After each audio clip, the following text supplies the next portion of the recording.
Donald Trump's tweets about the investigation into Russian interference in last year's U.S. presidential election could be used against him in a possible obstruction of justice case, legal experts say. Special counsel Robert Mueller is investigating if Russia tried to influence the outcome of the race to the White House, in which Mr. Trump defeated Hillary Clinton.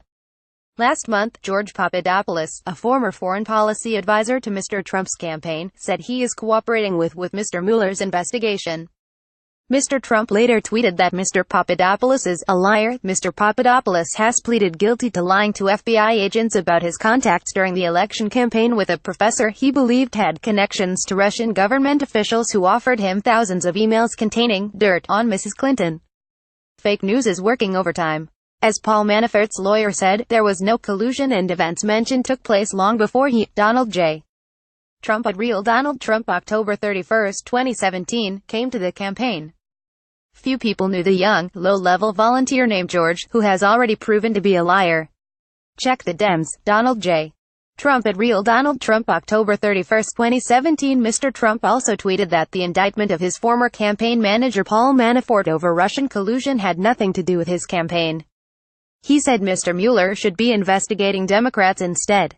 Most popular stories on Yahoo UK today. Loch Ness Monster is spotted for 9th time this year as, citing source Samsung will release first ever phone with a folding screen early next year. Spot the dog. Can you find the hidden pooch in this Facebook Ferns photo?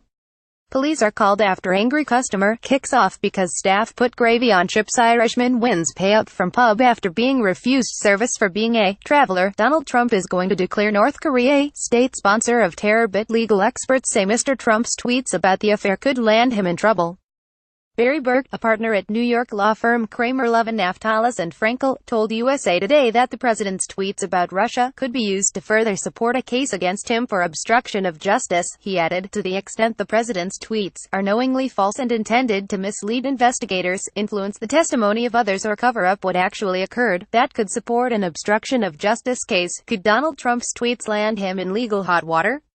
Picture Rex Noah Bookbinder, executive director of Citizens for Responsibility and Ethics in Washington, told USA Today, "You're not likely to get a charge because he called somebody a liar in one instance, but the tweets form a pattern of conduct with the other actions he's engaged in where it starts to look like he is trying to undermine this investigation in many different ways and potentially trying to pressure those who are running the investigation or cooperating with the investigation." It has been reported that Mr. Mueller is investigating Mr. Trump for possible obstruction of justice. To say the least, it is very unusual for the President of the United States to attack a witness who is cooperating with the United States in an ongoing federal investigation, said Norman Eisen, chief White House ethics lawyer for former President Barack Obama. Think about it. When you are a witness in a case that threatens the most powerful man in the world, and he attacks you publicly, that is scary.